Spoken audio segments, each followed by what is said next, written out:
नमस्कार साथियों, स्वागत है आप सभी का ऑनलाइन एग्रीकल्चर के ई लर्निंग प्लेटफॉर्म पे। डिस्कस करने वाले हैं केंद्र सरकार की ओर से एक अहम योजना हाल ही के अंदर जारी की गई, वन नेशन वन फर्टिलाइजर अर्थात एक राष्ट्र एक उर्वरक, जो कि अपने आप में एक बड़ी ही अग्रणी पहल है। साथियों, जानेंगे आज इस पहल के बारे में, इस योजना के बारे में, क्या है इस योजना के मायने, केंद्र सरकार ने क्यों इस योजना को लागू किया और भारत के अंदर उर्वरक निर्माता जितनी भी विपणन कंपनियां हैं या जो भी ट्रेंडिंग कंपनियां हैं जो अपने उर्वरक का निर्माण करती हैं, फर्टिलाइजर्स का निर्माण करती हैं, उनको क्या लाभ इसके अंदर मिलने वाले हैं और किस प्रकार से इस योजना का अभी हाल ही के अंदर अनावरण किया गया है। आइए, योजना जो है साथियों वो है one nation one fertiliser scheme. प्रधानमंत्री नरेंद्र मोदी जी के द्वारा इसको अभी हाल ही के अंदर प्रस्ताव के आधार पर क्या है पारित किया गया है, लेकिन साथियों अभी ये लागू नहीं हुई। अभी आगामी आने वाले महीने के अंदर अर्थात 2 अक्टूबर को इसको केंद्र सरकार के द्वारा लागू किया जाएगा। इसके तहत इसका जो बेसिक उद्देश्य है वो क्या है वो थोड़ा जान लेते हैं। साथियों, एक राष्ट्र एक उर्वरक योजना, जिसके अंदर भारत अपने आप में यह संबोधित कर रहा है कि एक नेशन यानी एक राष्ट्र है जिसका एक ही फर्टिलाइजर हो, एक ही उर्वरक हो। जिस प्रकार से आपने और भी योजनाएं इस प्रकार की देखी होंगी, एक राष्ट्र एक राशन कार्ड योजना, आपने बेसिक सा इसका पढ़ा होगा। ऐसे ही एग्जैक्टली एक राष्ट्र एक फर्टिलाइजर योजना भी इसी कंसेप्ट पर आधारित है। एक राष्ट्र के अंदर एक ही फर्टिलाइजर क्या है उत्पादित हो, एक ही प्रकार का फर्टिलाइजर। जैसे मैं कुछ तस्वीरों के माध्यम से आपको बताऊंगा। अपने देख सकते हैं हाल ही के अंदर प्रधानमंत्री भारतीय जन उर्वरक परियोजना के अंदर आपको कुछ इस प्रकार से तस्वीरें क्या हैं दिखाई देंगी, जिसके चलते हुए यूरिया के जो पैकेट्स हैं या यूरिया की जो बोरी वगैरह हैं उनके अंदर भारत यूरिया या भारत उर्वरक, भारत फर्टिलाइजर नाम देकर क्या है संबोधित किया जाएगा। इससे पूर्व भारत के अंदर अलग अलग कंपनियों के द्वारा अलग अलग ब्रांडिंग की जाती थी।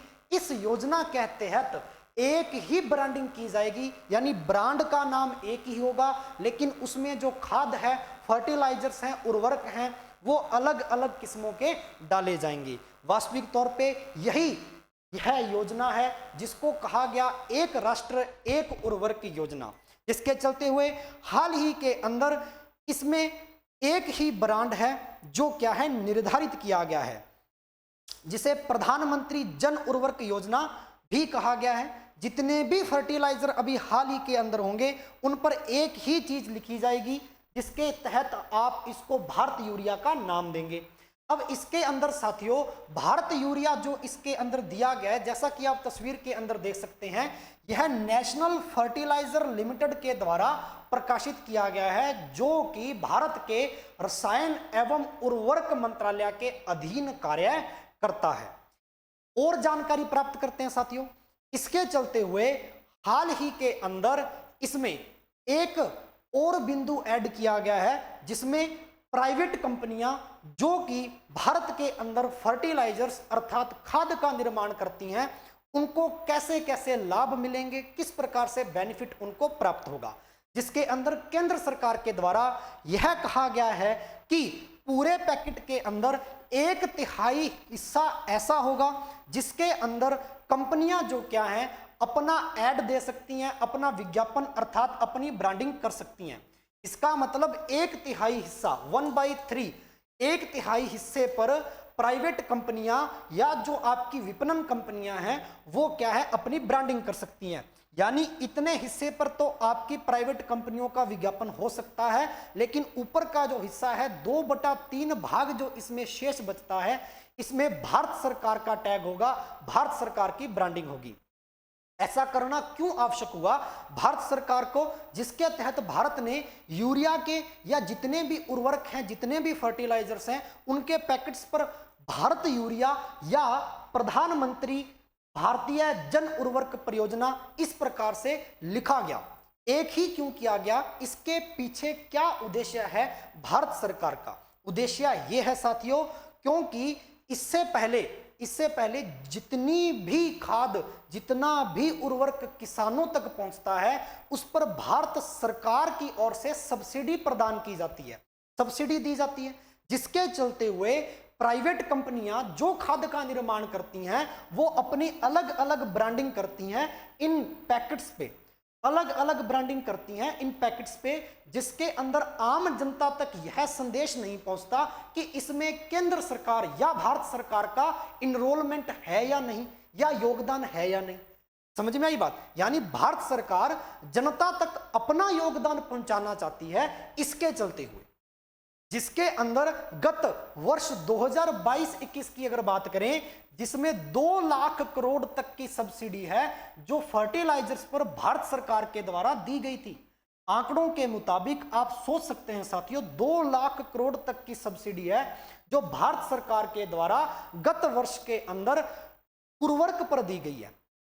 इसका मतलब यह है कि आम जनता तक, किसान भाइयों तक जो फर्टिलाइजर हैं वो सस्ते से सस्ता पहुंचे।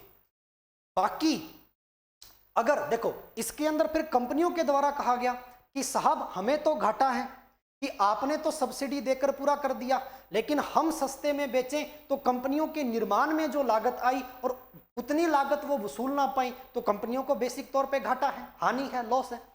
इसके चलते हुए सरकार ने प्राइवेट कंपनियों को या विपणन कंपनियों को यह कहा कि आपको सब्सिडी के तौर पर लागत का जो मुनाफा है, जो आपको मिलना चाहिए, वो केंद्र सरकार की ओर से प्राप्त होगा। लेकिन यूरिया या अन्य जितने भी आपके फर्टिलाइजर्स हैं वो सस्ते दामों पर पहुंचने चाहिए आम जनता तक। ठीक है, यह चीज प्रदर्शित करने के लिए, यह डाटा संदेश आम जनता तक पहुंचाने के लिए सरकार ने इस पहल पर काम शुरू कर दिया है। 2 अक्टूबर तक यह लागू हो जाएगा। अब बात यह करते हैं साथियों, इसके अंदर और कौन कौन से बिंदु जो हैं जो केंद्र सरकार के द्वारा ऐड किए गए हैं। आइए एक नजर इस पन्ने पर डालते हैं। इसका उद्देश्य देश भर में उर्वरक ब्रांडों में एक रूपता लाना है।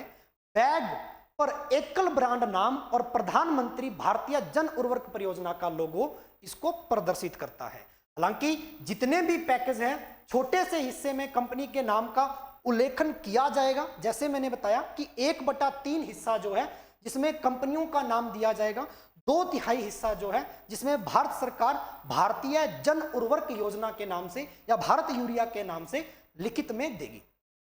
यह प्रणाली 2 अक्टूबर 2022 से लागू हो जाएगी, जैसा कि मैंने आपको बताया। इसके चलते हुए हाल ही के अंदर सरकार ने यह एक आदेश भी जारी कर दिया सभी कंपनियों को कि अपने उत्पादों को भारत के एकल ब्रांड के नाम के तहत बेचने का निर्देशन है।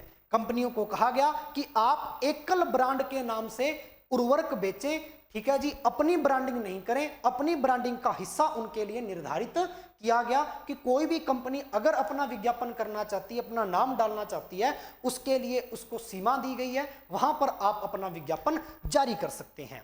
इसके मुताबिक सभी उर्वरक, चाहे वो यूरिया हो, डीएपी हो, एमओपी हो, ठीक है जी, एनपीके हो, ब्रांड का जो नाम है वो सिर्फ भारत यूरिया ही रहेगा। उसके पैकेट के ऊपर अभी से आपको यही देखने को मिलेगा।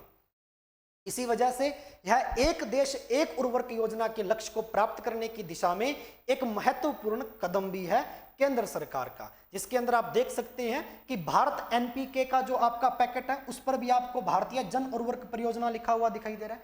एमओपी पर भी आपको भारतीय जन उर्वरक परियोजना जैसा लिखा हुआ दिखाई दे रहा है। एग्जैक्टली ऐसा ही डीएपी के ऊपर भी आपको दिखाई दे पड़ रहा है। अब साथियों थोड़ा यह समझते हैं कि बेसिक तौर पर, हालांकि अपने ये सीख चुके हैं कि fertiliser one nation one fertiliser योजना है क्या, लेकिन कुछ बिंदुओं पर और भी अपने क्या है विचार विमर्श करते हैं। आइए देखिए, हाल ही के अंदर जैसे मैंने बताया कि भारत सरकार के द्वारा वर्ष 2022-23 में इस फर्टिलाइजर्स पर 2 लाख करोड़ की सब्सिडी दी गई, यानी maximum retail price of urea fix की गई सरकार के द्वारा। हालांकि सब्सिडी का जो प्राइस है, मैं आपको बता दूं, सब्सिडी का जो प्राइस है वो भारत सरकार के द्वारा ही निर्धारित किया जाता है। कंपनियों का इसमें कोई भी योगदान नहीं रहता। सब्सिडी का जो प्राइस है वो भारत सरकार ही निर्धारित करेगी। चलिए, एक नियम लागू होता है इसके अंदर जो फर्टिलाइजर कंट्रोल ऑर्डर 1973 के नाम से जाना जाता है। फर्टिलाइजर कंट्रोल ऑर्डर 1973 इस आदेश के आधार पर या इस नियम के आधार पर प्राइस फिक्स किया जाता है और इसके माध्यम से जहां जहां पर भारत के अंदर ट्रांजिट है वह सारी अपडेटेड रह सके। इस वजह से यह जो नियम है वो क्या है, एक प्राइस फिक्स करता है उर्वरक का। ठीक है जी, ये अपने को थोड़ा ध्यान में रखना है। और इसी के आधार पर क्या है, कंपनियां ये चाहती हैं कि हमने जितने लागत मूल्य पर फर्टिलाइजर बनाया है हम उससे ज्यादा दामों में बेचें ताकि कंपनियों को मुनाफा हो। लेकिन भारत सरकार की तरफ से सिर्फ और सिर्फ सस्ते दामों पर यूरिया को उपलब्ध करवाना एकमात्र उद्देश्य माना जा सकता है। इसी के चलते हुए भारत सरकार ने सब्सिडी का इसके अंदर क्या है, इनरोलमेंट क्या है, जारी किया गया है, जिसके आंकड़े मैंने 2 लाख करोड़ के तहत आपको बताई। यहां से अंदाजा लगा सकते हैं कि भारत सरकार उर्वरक पर कितनी सब्सिडी प्रदान करती है।